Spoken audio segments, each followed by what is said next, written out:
Estamos de vuelta en Mesa Testigo. Vamos a hablar con Germán Martínez, diputado nacional por Santa Fe, presidente del bloque de Unión por la Patria en la Cámara de Diputados, también vicepresidente del PJ Nacional, en la lista que encabeza, bueno, el partido que encabeza ahora, pues terminó ese proceso interno, Cristina Fernández de Kirchner, y también, como si fuera poco, presidente del PJ Rosario. Así que bastante actividad y bastante para charlar con Germán en estos minutos que tenemos acá en Mesa Testigo. Germán, ¿cómo estamos? ¿Qué tal? ¿Cómo andamos? Gracias por la invitación. No, gracias, Germán. A vos por venir. Bueno, ¿cómo definirías este primer año de Milei? Horrible. Un primer año absolutamente horrible, donde han quedado en claro las tres cosas que nosotros decíamos del minuto uno y que, al menos en el bloque parlamentario, nos hizo tomar la decisión de ejercer una oposición dura y frontal al proyecto político-económico de Milei. Es un proyecto que claramente va en contra de la mayoría de los argentinos y las argentinas. Lo dejó en claro por la pérdida de puestos de trabajo, lo dejó en claro por la pérdida de poder adquisitivo del salario, lo dejó en claro con el ajuste en las jubilaciones, con las 16.000 pymes que cerraron, con una industria que le dio un mazazo con la devaluación y el ajuste y después no logra recuperarse, con el ajuste en las universidades, con la quita de los medicamentos a los jubilados de PAMI. Es decir, no hay ninguna decisión de Milei que haya sido favorable para los trabajadores, para los asalariados, para inclusive los laburantes no registrados y para todos los sectores de clases medias y populares en la Argentina. El segundo, lo vengo diciendo, lo hablamos la última vez que estuvimos juntos, es un proyecto claramente antidemocrático y de rasgos fascistas. Y me parece que eso ha quedado cada vez más claro, no solamente por la tensión con el Congreso, no solamente por la tensión con los gobernadores, bueno, todo lo que tiene que ver con la libertad de prensa, ¿no? La continua actitud, la sistemática actitud de confrontar y decirle barbaridades a los periodistas y a los medios de prensa. Y hay que ver cómo termina el año con la Corte Suprema de Justicia, ¿no? Con este intento de meter jueces por decreto nuevamente, que a mi criterio sería un horror en términos políticos e institucionales. Y el tercer rasgo que me parece que quedó claro en estos últimos días es un gobierno que se va a encaminar a ser el gobierno más corrupto de la historia argentina. Ya vas a ver. Vamos a decir, che, se está zarpando, Germán, lo está diciendo. El gobierno de Milei va a ser el gobierno más corrupto de la historia argentina.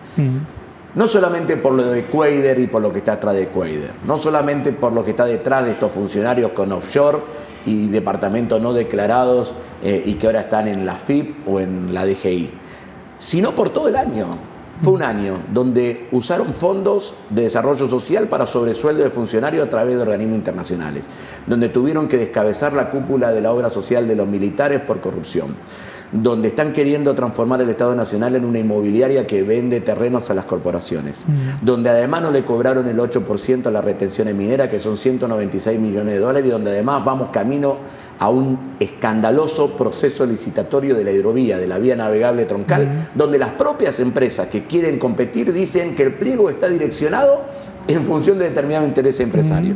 Así que si vos combinás un gobierno claramente antipopular, un gobierno claramente fascista y un gobierno que se encamina a ser el más corrupto de la historia, bueno, me parece que esa es la caracterización que hay que hacer. Ahora, Germán, en este año que decías, bueno, el peronismo sostuvo una posición de oposición frontal, oposición dura al gobierno. Ahora, en términos de debate interno, terminó de procesar el peronismo de por qué una parte está claro del voto a Milei, es el voto antiperonista histórico, pero una parte de la base del peronismo acompaña a Milei, de hecho lo sigue acompañando en función de la baja de la inflación, a un costo altísimo, pero la inflación baja. ¿Cómo es ese debate en el peronismo? Vas al súper. Vas al súper. Voy al súper. La carne bajó o aumentó en el último mes. Los derivados de la harina, los fideos, ¿aumentaron o bajaron? O sea que están retocando las verduras, ¿aumentaron o bajaron? La luz, ¿aumentó o bajó? El agua en Santa Fe, ¿aumentó o bajó? La nafta, ¿aumentó o bajó? Yo entiendo todo, entiendo cómo se conforma el índice inflacionario, pero esta idea que el gobierno intenta instalar de que tiene domada la inflación, diríamos en términos tiktokeros, digamos, ¿no? Lo cierto es que no existe en la vida cotidiana de los argentinos y las argentinas. Al contrario, llegan a final de año con una situación de muchísima zozobra en términos económicos. Ahora, vos decís, hay sectores que efectivamente pueden tener cierta paciencia a este momento del gobierno. Bueno, es comprensible. ¿Cuánto eso tiene que ver con lo que pasó el año pasado, con el resultado electoral. Bueno, a mí me parece que el justicialismo ha hecho en eso una enorme cantidad, ha generado una enorme cantidad de espacio de debate, de reflexión.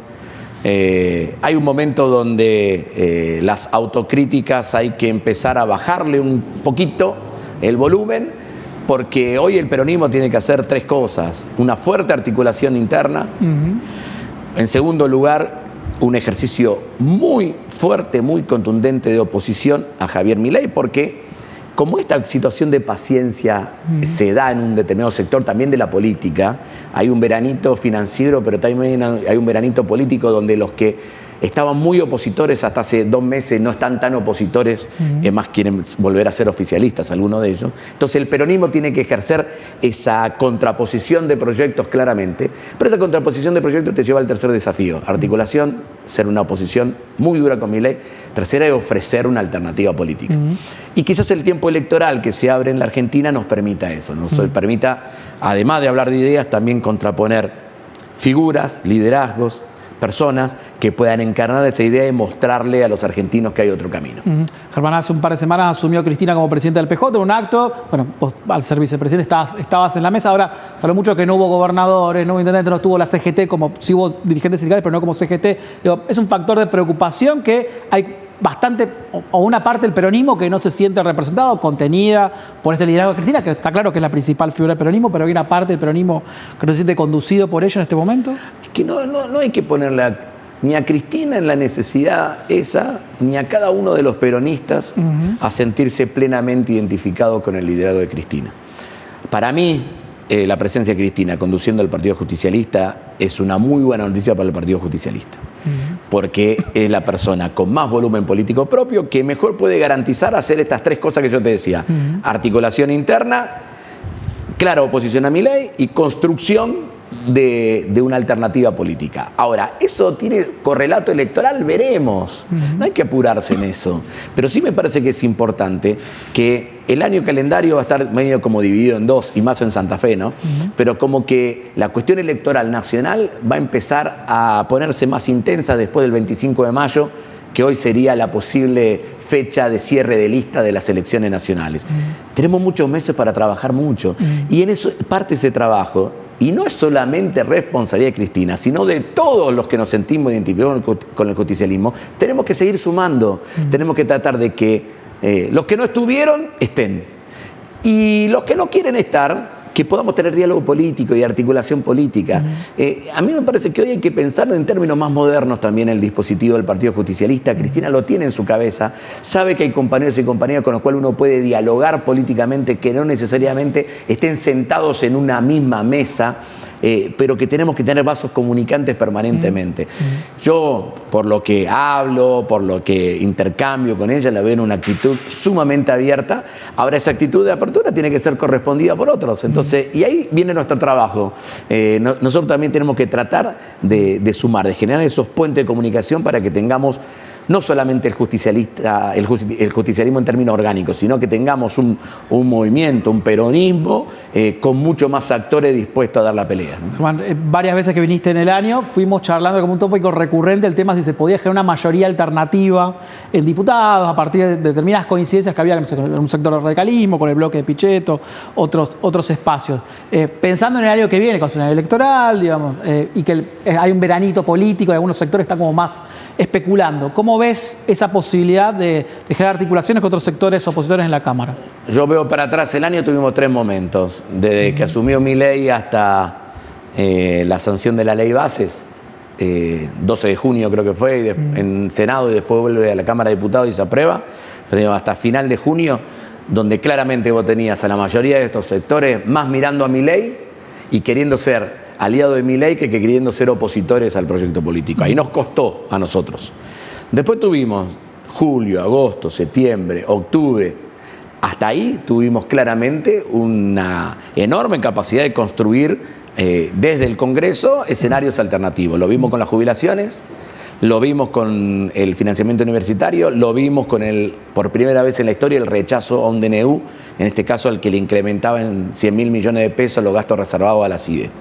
Vos me vas a decir, bueno, sí, pero tuvo la capacidad de construir el tercio para resistir esos vetos. Es cierto, pero la mayoría contundente para aprobar esa iniciativa estuvo. Y después vino al final donde se sumaron, a mí me parece que el eje corrido hacia el presupuesto, un presupuesto que el propio Milei decidió no tener. Yo creo que no lo tuvo o no lo quiso tener porque se dio cuenta que el Congreso podía hacer algo distinto a lo que él quería. O sea, esa capacidad de construir una alternativa, de construir una mayoría distinta a lo que quiere Milei, está latente todo el tiempo. Pero después, como te dije en cada uno de los momentos, coyuntura por coyuntura. Hoy yo miro a estos sectores y están con ganas de irse de vacaciones, están con ganas de sencillar un poquito, de no estar tan expuesto, de ver cómo termina atravesando Milei todo esto, pero también quédate con la última imagen. La última imagen fue 60 senadores votando en contra de Cuéllar. Y Cuéllar era la persona clave que le permitió empatar la votación en el Senado para que Villarroel desempate con la ley bases, y era la persona de Santiago Caputo para presidir la bicameral de inteligencia, ¿no? O sea, esos 60 votos fueron en un armado de una mayoría en contra de los deseos del gobierno. Germán, caso Cuéllar, ¿ves condiciones para que se avance con la nulidad de la ley base? Nosotros tenemos dos líneas de acción. Una netamente nuestra, que fue la que planteó el diputado Santiago Cafiero, respecto a una comisión investigadora que analice todo el proceso de debate y sanción de la ley bases. Me parece que es clave avanzar en ese sentido. Yo el otro día revisaba unos archivos y cuando se trató por segunda vez en la Cámara de Diputados la ley base, yo dije, guarda las próximas 72 horas, porque los lobbies que están circulando por la Cámara de Diputados pueden transformar la ley bases en un escándalo superior a la ley Banelco. No estaba muy equivocado, digamos, ¿no? Hay que ir a fondo en ese eje. Y segundo, el planteo de nulidad, porque si vos llegaste a la aprobación en el Senado con un voto comprado, no había empate, ganábamos nosotros por uno. Entonces la ley bases está atada con alfiler en ese sentido. Y por eso planteamos una línea de nulidad, que lo planteamos nosotros con un proyecto de la diputada Blanca Osuna y también bloque de izquierda con quien estamos hablando alrededor de este tema. Bueno, no alcanza con nosotros, seguimos necesitando, pero si yo fuera de los que votaron con Milei la ley bases, tanto en diputados como en el Senado, yo sería de los más interesados de que quede claro que no hubo nada de corrupción en esa ley. Porque se puede llevar puesto todas las buenas intenciones que algunos pudieron tener, que no las comparto porque le daban herramientas a Milei que están siendo usadas en contra del pueblo argentino. Pero entiendo que alguno puede haber tenido buena intención. Bueno, pero si hubo corrupción, las buenas intenciones se te acabaron. Germán, te hago la última, que estamos con poquísimo tiempo, pero te quiero traer a Santa Fe, digo, reforma constitucional, gran tema del año que viene. El peronismo tenía un planteo, digamos, muy crítico con respecto a las formas en las cuales el gobierno avanzó. Bueno, pero se aprobó la ley, el gobierno juntó los 2/3. ¿Cuál te parece que tiene que ser la postura del peronismo de cara a la Constitución? El Partido Justicialista tiene que tener listas muy claras, tanto la lista de 50 convencionales a nivel provincial como la de cada uno de los departamentos, que expresen la posición del Partido Justicialista, que es una posición crítica respecto a la reforma, pero habiendo ya terminada la etapa de la ley de necesidad de la reforma, que el Partido Justicialista planteó que no se tenía que aprobar en ese momento y que lamentablemente algunos legisladores del justicialismo favorecieron que Puyaro tenga la necesidad de la reforma aprobada. Pero habiendo ya terminado esa etapa y viendo el futuro, nosotros tenemos que meternos a fondo en el debate de la Constitución. Es un problema lo de la Constitución. ¿En qué sentido? Que puede haber, de nuevo, buenas intenciones en la idea de somos reformistas, reformemos la Constitución del 62. Bueno, 10 puntos. ¿Y si sale peor que la Constitución del 62? Si el texto del 2024-25/26 termina siendo más regresivo en materia de derecho que la Constitución del 62, ¿cómo hacemos para evitarlo? Porque los libertarios van a tener lista, porque Granata va a tener lista, porque Unidos se parece más a Milei que a un espacio progresista. Entonces también el justicialismo tiene la obligación de ir a la convención constituyente y de elegir, por lo tanto, sus convencionales pensando en los mejores hombres y mujeres que garanticen que esa constitución tenga que ver con la justicia social, tenga que ver con la soberanía política, tenga que ver con la independencia económica, tenga que ver con los derechos humanos, tenga que ver con la inclusión social, tenga que ver con la inclusión no solamente de la mayoría, sino de las minorías en la provincia de Santa Fe. Así que hay mucho por trabajar. Yo auspicio y espero que el Partido Justicialista tenga una postura muy clara. Nosotros aportaremos seguramente de la departamental Rosario a eso, pero la idea es que podamos tener un trabajo muy fuerte y muy intenso para presentar la mejor nómina de convencionales constituyentes. Germán, gracias por venir hoy a Mesa de Testigos y felicidades. No, gracias a ustedes. Quédense, pequeña pausa y ya volvemos con más Mesa de Testigos.